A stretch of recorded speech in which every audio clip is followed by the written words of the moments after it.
Random thought. Parents who let their high school daughters date grown men should be in jail along with that sick, twisted, perverted, disgusting individual atrocity of a man that's doing such a thing. That let. Wow. that word is powerful in that sentence. It is. Hey, welcome to the show. I'm Yanni Rude. And I'm just Terrell. You ever been out swearing overheard two people having crazy conversations? Well, we are those people, and we've been having these conversations since college. Yep, it's the Regular Guys Random Thoughts Podcast, episode 121. Be sure to like, subscribe, rate, and leave a review. Back to this random thought that parents who let their high school daughters date grown men should be in jail, along with that sick, perverted, twisted individual. You say let is a big word in there. Why? Well, who would let them do it? I get that you're going to have rebellious young people or just curious young people that are going to date an older person or try to. But a parent that lets somebody do it? That's crazy. And let's talk about the age difference. Is it 19-year-old freshman in college talking to a 16-year-old sophomore? No. Or are we talking like 28-year-old manager at Wendy's talking to a 16-year-old? Let me answer both of those questions for you.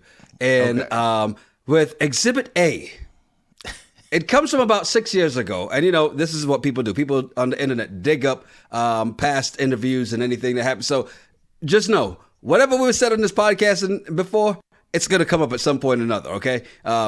Just like this came up for Nia Long. Like, my boyfriend was 30 when I was in high school.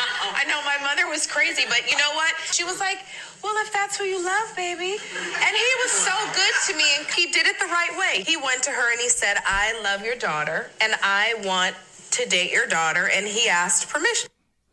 He asked permission. She said, if you love who you love. There's so many things to unpack in this. She even said he did it Yes. I can't even repeat that. Yes. No, there is no right way. Jesus. 30-year-old man comes to me asking permission to date my high school daughter. But yeah, come in. Let's talk about that. Let me go get the gun real quick. Be right back. Yeah, you may walk over here, but you go crawl back out. There's no conversation. And here's the thing. Age gaps are a thing. It's a matter of, I'm not against age gaps. I'm against when they take place. Because a 30-year-old person with a 50-year-old person, that's a big age gap. But it's a big difference from a 30-year-old, and it's a bigger age gap, but a 30-year-old and even a 15, a 16, a 17, 18-year-old in high school. Even though the age gap by number is smaller. Mm-hmm. Man, mentally, that age gap is way bigger. Are you kidding me? That's huge. And again, the context that you just used is in high school. Because you could be an 18-year-old freshman at Harvard. And yeah, you're pretty smart. But I would still question why a 30-year-old would want to date that person. Mm. And this person, managed a hair salon, and did makeup. So it's not like he's not around women his own age. You know, but to me, you're trying to groom a child. And what mom is okay with that? Apparently hers. I don't care how mature you think your child is. Mm-hmm. You know, your 18-year-old, well, they're really, you know, what do we hear on that reality show? They're an old soul. Bullshit. Yeah. 30 years old and somebody 18 taking an 18-year-old to their prom. That's ridiculous. Now, what I wonder is, does Nia Long still feel the same way today compared to what she said 6 years ago? Because I'll give her a pass. So she's like, look, I did that interview. Yeah, that was on. Now that I think about it, I wouldn't do it. Like when I was a kid, I put ketchup on eggs. Now that's gross. I would never do that. Oh, look, there's no, what do you mean if she feels the same way?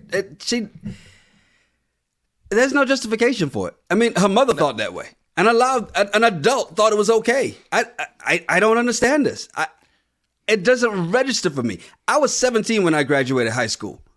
And I couldn't deal with high school girls after that. Because to me, mentally, we ain't on the same level. I've graduated to college women. Well, and that's just it. You go to college, you have all these options. Yes. Normally in high school, your options are the people within your grade or maybe a grade below you in this school. You get to college, it's everybody. It's every JUCO. It's every university around, every college fraternity, sorority party you go to. So many options. Why would you go back dating this person in high school? But back to my point about what Nia Long thinks now, she can't go back and change what her mom approved back then.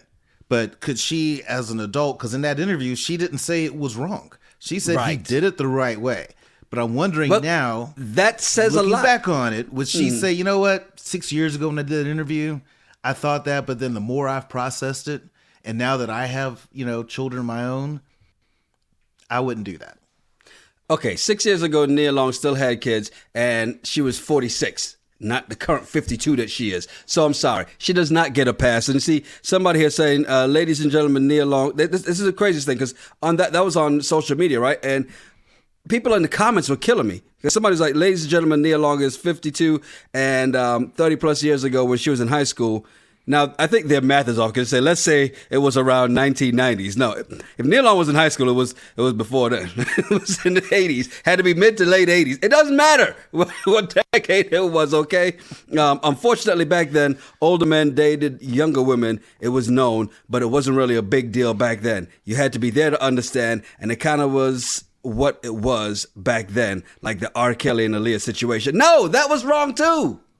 No. Are you kidding me? No. Back then, where that was okay was It's a woman.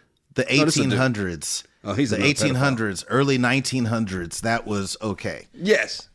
Yeah. 1980, 1970, 1980, 1990s? No. Exactly. It's not okay. But I think for a mom, why would you not ask, hey, you're 30. Why do you want to date my 18-year-old daughter? Yeah. And let's assume she was 18, because exactly it could have been. And here's the thing, your whole point about grooming, because one of the things that she said was, he had a salon, so he taught me how to do my hair the way he likes. Exactly.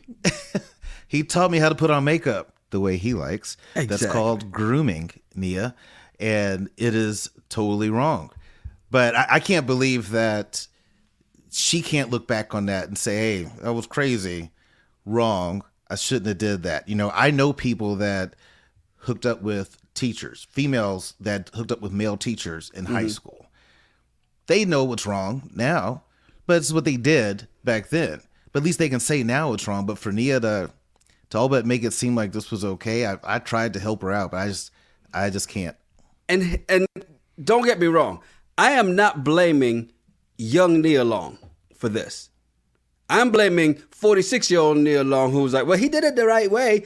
That means you haven't elevated from the high school Nia Long, right? That's the problem I have here, because the child is not at fault here. I had a friend of mine who her ex-husband, she met when she was in high school, right? And I was like, wait a minute. But how did y'all meet? So, well, I lived in the country, so we, that's what it was. He dated older men. I'm like, well, how'd you meet him? He said, well, he used to date one of the other girls on the cheerleading squad, and when they broke up, we started dating. I'm like, wait a minute. So he was a serial rapist, really, is what you're saying. Because what is this old-ass man who was 28 at the time dating 16-year-olds? Who does that? I don't understand it.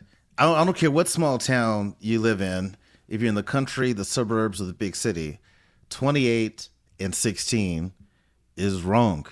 Very. Male or female, it is freaking wrong. Like, why would you choose to do that? And obviously you're doing it because you're sick and you got something going on in your head, obviously. But it makes no sense. But for a parent to be okay with it. Yes. That's what blows my mind, is for a parent to be okay with it. Does it change your mind if it's a 30-year-old woman and a 16-year-old guy? No. Okay. No. Now, don't get me wrong. To the 16-year-old guy, I'm like, dude. Respect. And see, that's the problem with us right here. That is the but problem I wouldn't with us want right here. I would still think it's wrong, but I'd be like, dude. But if you were that 16-year-old guy or that guy's friend, you'd be like, yo, fist bump. If I'm 16 with my 16-year-old boy is dating a 30-year-old, awesome, man. Get her to buy us some beer. You know, I get it, but it's still wrong. But I think if a 30-year-old woman went to the parent of a 16-year-old boy and said, "Hey, I'm in love with your son, and I would like to date him," and they give the green light, they wrong too. All of them should go to jail. Everybody. Lock them up. In the words of former President Donald J. Trump, lock them up. Hey, see, you didn't think you'd agree with Donald Trump, but look at you. Look at you. You're listening to this, you're watching this, and you're agreeing with Donald Trump right now. Lock them up. I think even Ted Cruz would agree with me on this one. I don't know. We Ted don't agree Cruz on finds a anything. reason to disagree. Yeah. Well, let's say if you agree with Elbow, because, you know, he made waves here the other day in saying that he no longer wants to be considered a black actor. He says, I want to be the first Idris, not the first black actor to do this. Then, of course, you know, people are going to have opinions on it because it's very reminiscent of some other stuff that's been said. And John Boyega, remember him from Star Wars. There are not very many black characters that we've seen in Star Wars, so, you know, it's pretty easy to find. Lando He's not Samuel and John. Exactly. He was the black man not named Samuel L. Jackson. Yeah, the dude that did Darth Vader's voice, but you never saw him. Yeah. Look, you're not going to disrespect James Earl Jones and not say his name, okay? Sorry, at least James say- Earl Jones. There you go. I was drawing the blank. I'm only on one cup of coffee right now. I mean, there was also Wilt Chamberlain, but he was underneath all that fur. All right, so John Boyega says, I think we should fixate on who is typecasting and putting actors in boxes because of this. We continuously, not on making weird adjustments for them, we continuously focus on what we have to do so they don't do this or that. Very worrying. We black, and that's that. And then Idris says, there isn't a soul on this earth that can question whether I consider myself a black man or not. Being an actor is a profession, like being an architect. They're not defined by race. However, if you define your work by race, that is your prerogative. I lie? You know, I agree with him. If you choose to define your profession with your race, you do you. I get there's a difference between the first black astronaut and then now every astronaut that comes before them, this is the second, this is the third black astronaut, this is the fourth black astronaut, this is the 125th black astronaut. It's just, if you want to define yourself as that, great. Now, here's where I'm thinking from a creative, and I don't have much creative juices in me, but from a creative perspective, I think sometimes some people, it's not so much they get typecast, but they wind up not getting considered because of everything they know that's going to come with bringing this character in. And if I'm trying to shoot this type of movie, you take Quentin Tarantino, who pushes the envelope on a lot of things when it comes to race. There's probably certain actors that he probably would love to work with, but he knows that there's a whole lot of extra drama that's going to come with this. And if I try to get this person to play this character, they're going to push back because they are a black actor. Right. Compare like Samuel Jackson. He's been in so many Quentin Tarantino movies, and Sam was like, "Yeah, I'm totally good." Especially with the amount of times they use the N-word in Django, he was totally fine with it. But not every black actor would be. So I agree. I don't think you should define yourself. Well, I'm not going to define myself as Terrell, the black, talent acquisition or HR person. I'm Terrell, The 150th black. But I mean, if that's what some people choose to do, because I see it on LinkedIn, and you got people that put all that stuff out, and if that's what you want to do for yourself, great. You can totally do that. I choose not to. Okay, so that's where I agree with you in the sense of, if you're putting, and I've seen people do this, like somebody who made history and was like, well, I'm the first black person to do this, and I'm like, that's cool, but I don't think that should be a selling point, right? And that's the problem. When you keep, if you made history, you don't have to keep reminding people that you made history in that space, right? So in that, I'll say for resumes and stuff like that, you don't put up, I'm the first black whatever, right? However, I think what Idris did in saying this, I no longer want to be considered a black actor. I don't think Samuel L. Jackson goes around and says, well, I'm a black actor. No, I'm an actor. Here's what I do. When you Right. look at him, you know he's black. Just like when you look at Idris, you know he's black. Okay? So Idris saying this is the same thing as OJ saying, I'm just OJ, you know? Or Michael Jackson saying, I'm neither black or white. You know it. I'm not a black killer. I'm just a killer. That's what OJ's. I don't My wanna be kills defined by don't my define my race. Does not define my kills. So I'm gonna take it. You think he was guilty? Yeah. But that's the point. Is I when artists get to this level of fame, and they feel like something's stopping them, and they need, because people say, well, they're introduced this way, or as a black actor, or the first black actor to do this, or first black this to do whatever. They get to this point and go, I no longer want to be considered this. I don't want to be put in this box.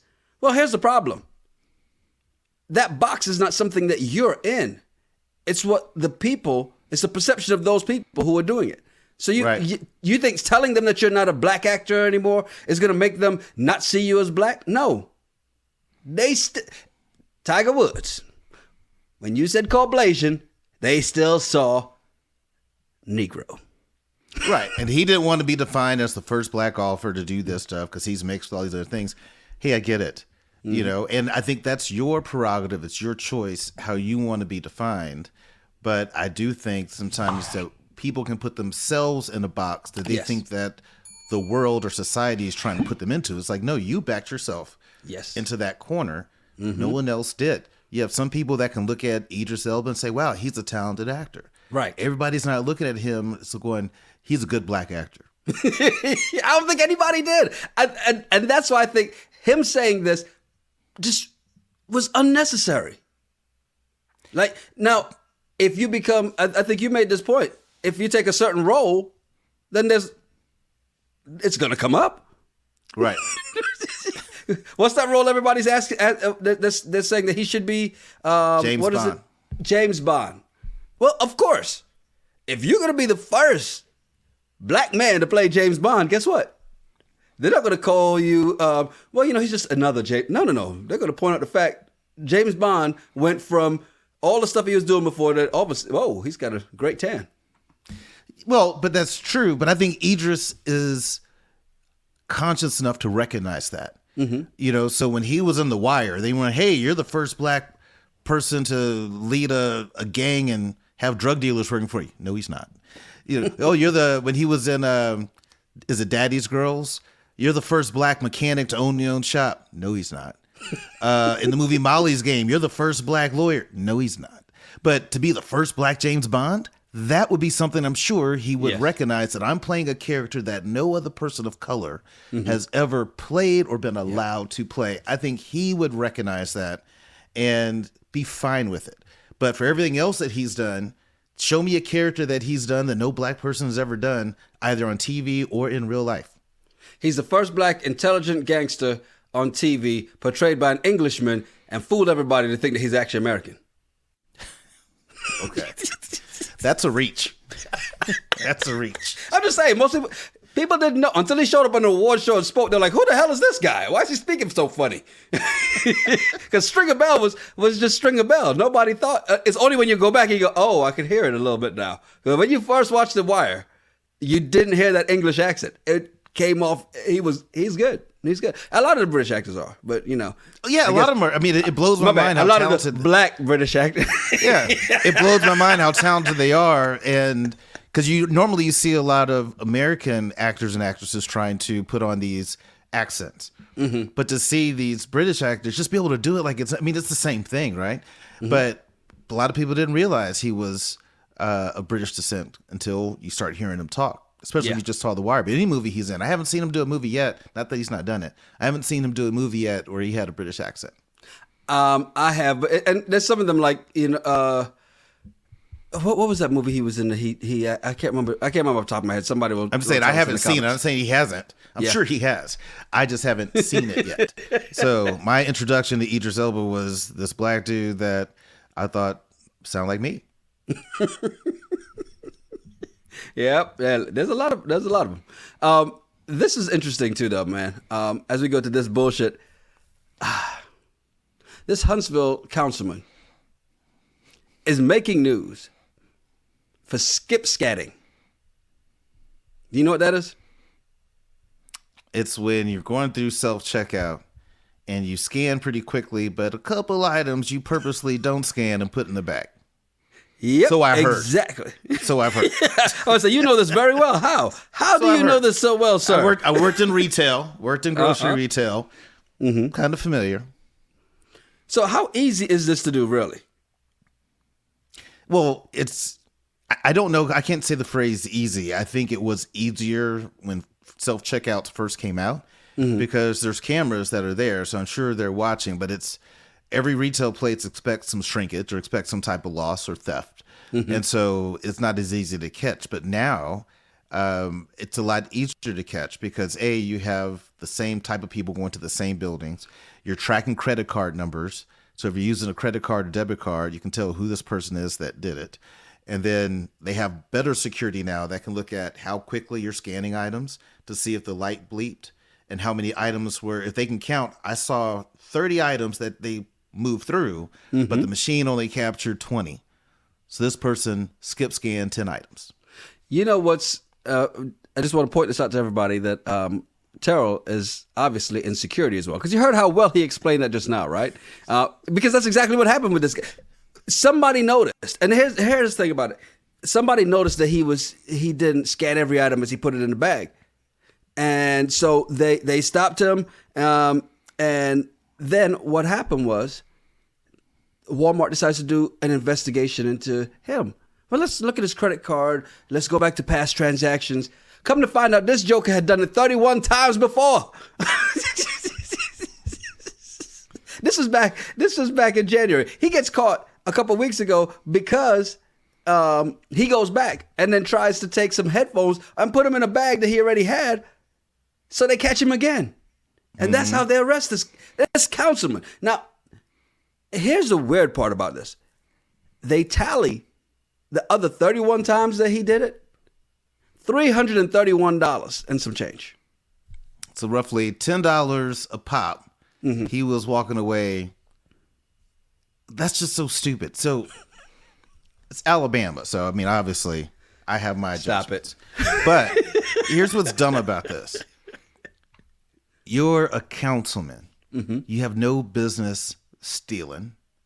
Nobody should steal. I think we talked about this on one of our shows about kind of honesty. Don't steal. It's not worth it. You shouldn't do it. But you're a councilman. You got a lot to lose, and your reputation is on the line. Over $10. Yes. Over each time. $10. It's one thing. Hey, if you're starving, your kids haven't eaten in 3 days. I don't condone theft, but I understand in that situation. You're a councilman. $10. You've ruined your whole name and everything that you've built for yourself. Yep. For $300. I would have Venmo'd you $300. It's that tight. Oh, it's $10. We all have a friend that could spot us $10. My Venmo is Yanni Rude. Just saying. We all have a friend that'll at least spot us $10. It's easy for me to call you and be like, hey, Yanni, man, it's tight. I'm trying to go to the grocery store. I'm short $10. Can you Venmo me? That's easier. I'm like, no, I use Yanni, Cash App. Yanni, can I have $1,000? Can I have this? It's $10. It's just stupid. I don't understand why this guy is that dumb to do this to himself. I just got to make sure he didn't. He's not in my fraternity, because that's what they do is they go, let's see what school he went to and which fraternity he's in, so we can make fun of him. So he's black, right? He's a black councilman. Let's see what black fraternity he was part of. Did he go to an HBCU? Okay. Did he join a fraternity? Okay. Which one is it?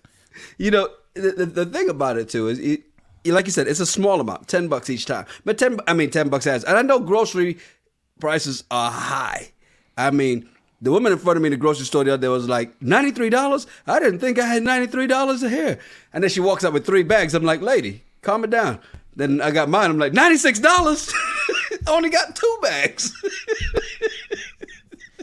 I don't see how she doesn't know that. I mean, I shop at, Whole Foods or even the local HB. But as I'm putting stuff in my bag, I'm like, I just round up. Okay, that's $3.99. That's $4. I need to start doing that again. Yeah. Okay, now I put this in. Okay, that's gonna be. So I should land at around $100. Yeah. Got it. So I'm not surprised when I get to the counter. You know, my favorite when I go there, and I know we're slightly off topic here, but my favorite is when it's going to be a high bill, and you go and they scan, they get to like 150. You're like, hey, stop me when we get to 100, just to watch the the cashier's face, like, ooh.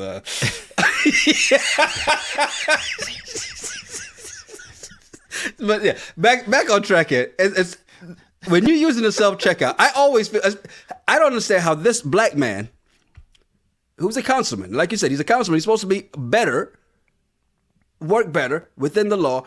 But as a black man in Alabama, so you're in the deep South, Huntsville, Alabama, okay? Huntsville. I just want to point out the name of it. Huntsville, Alabama, in the deep South. As a black man, you think they're not watching you at self-checkout. If I'm in any of those old school Jim Crow states, I'm just going to make a song, scanning my eggs, boop, scanning my eggs, scanning my bacon, you see me scanning my bacon. New York strip for $9.99, I'm going to scan that too, I'm going to make sure it's known that I'm scanning stuff. I always take a copy of the receipt with me just in case y'all stop me. I'm like, nope, here's my receipt, count them. I am good. I'm not gonna be able to get that song out of my head now. Look at you could be in the grocery store scanning my eggs, scanning my eggs. Oh Jesus, let's get out of here, man. Don't forget Wednesday we are back 10:15, 9:15 Central. Married at First Sight, season 16 Nashville recap. Somebody said something about Eris thinks he's hotter than Nashville fried chicken. I'm like, how hot is Nashville fried chicken? What, got extra hot sauce in there? And then, of course, Friday night we're back. Ready to Love recap. Well, did I say 10:15? You were saying 10 o'clock after the show, right? So we do 10 o'clock, not 10:15 on Wednesday. On Wednesday, correct. Yeah, Wednesday, 10 o'clock. And then I need to change our copy here because I've got this written wrong. 10 o'clock Eastern, 9 p.m. Central. Right. And then Friday night, 9:15 after the show, 8:15 Central is when we'll be doing that live stream recap of Ready to Love, Terrell's new favorite show. No, it's not. And come to find out, there's an After the Altar, Love is Blind. So season 3. So this is going to be great. We're going to do for episode 122. We'll recap that. So next Monday. So that means we're giving you a week to watch Love is Blind After the Altar. We'll recap it next Monday. It'll be up here, right where you're getting this right now. And I'm looking forward to it. I haven't seen it yet, but I have so many questions. I need closure. See, I told you you'd be getting into these dating shows. No, stop it. No, it's okay. It's okay. Admit it. Let it out. It's okay. It's trash. It's trash. I'm Yanni Rude. And I'm Just Terrell. Make sure you follow us at Yanni Rude, at Just Terrell, and at RGRT Pod. Yeah, send us some of your random thoughts or some of the bullshit you find on the internet. We'll talk about it on the regular show. It's a Regular Guys Random Thoughts Podcast. Cheers. Cheers.